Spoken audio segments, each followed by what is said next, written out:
Well, welcome to a very special edition of the Executive Speakers Series, the Spring Edition 2011.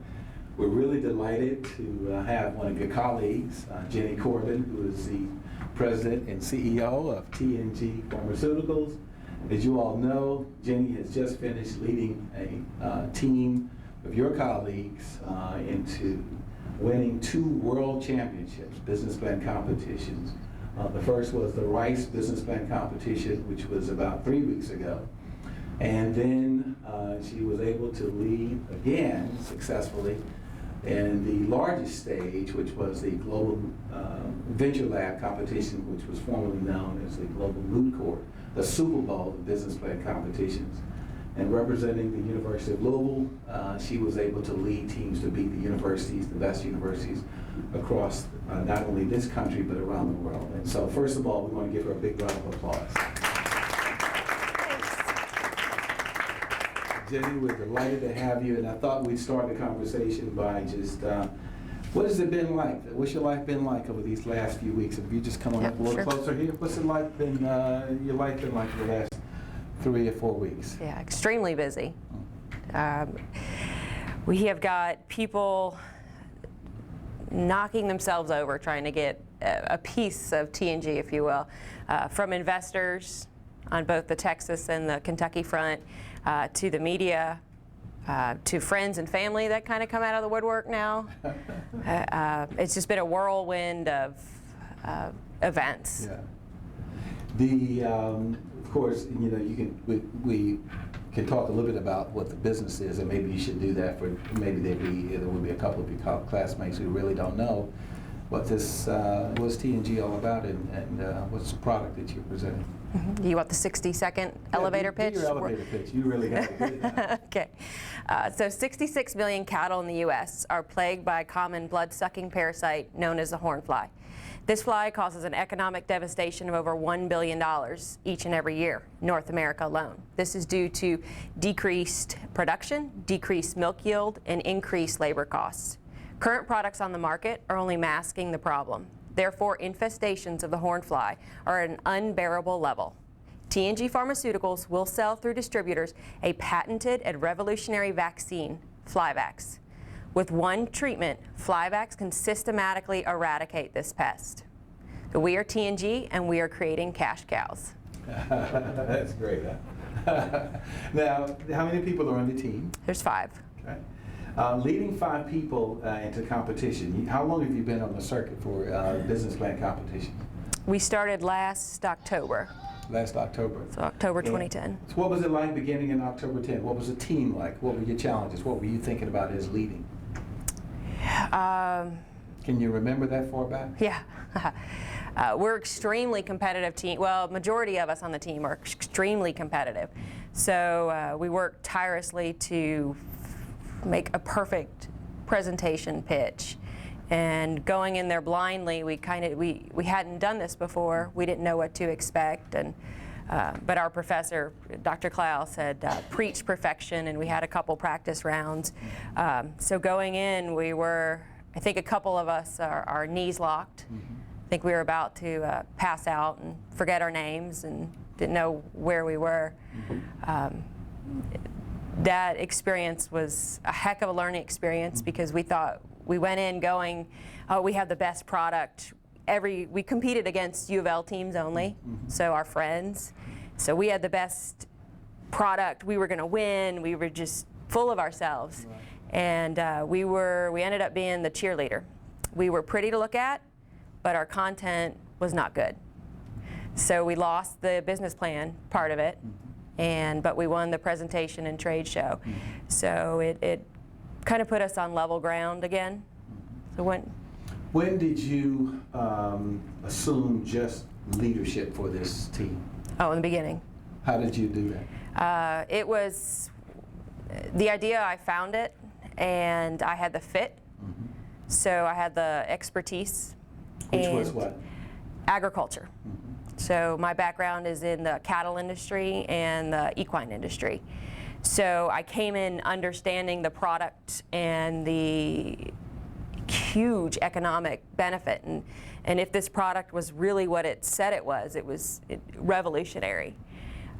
So when we didn't get to choose our teams, Dr. Klaus chose them for us. So he chose a team that would complement my abilities and weaknesses. A finance person, or actually a person that graduated from where our technology was from, which is Auburn, and then a management person, et cetera. So, but immediately, no one, I don't know if anyone ever seen a cow. I mean, it was four city guys, if you will, that the first time they saw a cow was an interesting experience. I'm going to turn it over to the class now, because I know I've got a lot of good questions, but they've got better questions, and I'm going to just open it up from the floor. And if you would, when you ask a question, please identify yourself by your name, please. Okay, who's first? I'll go first. Okay. Chris Carter, and in your answers to one of the questions, you mentioned that most of the team was competitive. There seems to be some underlying background information, and I don't know necessarily you want to go into that, but maybe you could talk to conflict resolution, or how you motivated each individual on your team. Sure, yeah. Probably three of us are extremely competitive, and myself, because I've competed with horses most of my life, and so I knew what it felt like to win, and the other two were athletics. So the remaining two we kind of make fun of them because it's the kumbaya feeling. Why can't we all just get along and just hold hands? And so we kind of had to educate them on how important it was to win this, and how important it was along the lines as a business to say we could get together, we can aggressively go after what we want. But a lot of that came after our first win at Cincinnati, which was in February. I think you get a taste of it, and then they kind of got on board. Were you prepared for what has happened, and how are you handling kind of your recent success? And what are your plans, I guess, to handle the success moving forward? Mm-hmm. Yeah, myself and another teammate came in knowing we wanted to be the best team ever. I came in knowing I wanted to start a business. He came in just being competitive. So we've got, since our cohort, we're IMBA 16, and there's 15 predecessors. We'd seen the success stories. Dr. Klaus has drilled in all these success stories over and over again. So my mentality is, well, I can outdo them. I can, that's easy. We can win a global championship. I think even when we started, Dean Moyer had even mentioned it. You remember that, Jeff? He had said we'd gotten 3rd and 4th place at Moot Corp, Venture Labs. You all can do better. So it was just instilled in us. And do you plan on staying with your team members that have helped you thus far? Do you plan on having them involved in your company? It's a tricky question. Investors are very particular who they want to have a piece of the pie. And they don't want someone that has no value having any equity. So at this point, we are determining with our attorney what that piece of the pie is going to be. As a leadership style, do you feel like you're the top and you have delegates below, or do you share leadership across your team? You know the answer to that. I do. Okay. In some things, in the industry-based, I'm definitely the leader. However, I acknowledge that I have weaknesses in certain aspects. So I have my right-hand man, which is our COO. He deals with the kind of daily management issues. But I'm the leader with investor contact as well as industry contacts. What is it like leading people in a school environment where you have to work together? It's almost easier in an academic setting because you have to get along, you have to get that grade, you have to do it. Now that we are out in the real world, it's harder because you've got to deal with, as you mentioned, equity split and everybody's roles, and they have to face reality that they're not bringing any real benefit to the company. So when you talk about friends and family coming out of the woodwork, I imagine some part of this is like winning the lottery. You get really successful and people want a part of it, they want to be involved. So how do you handle that for people who maybe aren't a good fit but that you would like to find a place for? Sure. One of the first rules of investment is the FFF, what friends, families, and fools. So if they're willing to give you money for a little bit of equity, it might be worth it. But whether you want to risk that relationship is something we all have to weigh. The way it sounds is that, I guess, you assume that you're going to get the largest share. I don't know, how did that work out? I mean, if there's 5 people on the team, how are you going to cut them out, or how does it work? Sure. It's actually really easy because investors tell you how to do it. I mean, they come to the table, they go, Jenny's got the fit, she's got the expertise, she gets X amount. Then they'll go to the second level and they'll see that, say, Larry's got the most management experience and the real world experience, et cetera. And they'll make sure that we have 51%. It seemed like you were very prepared going into this competition and really almost expected to win, you know, with your attitude. You seemed very competitive.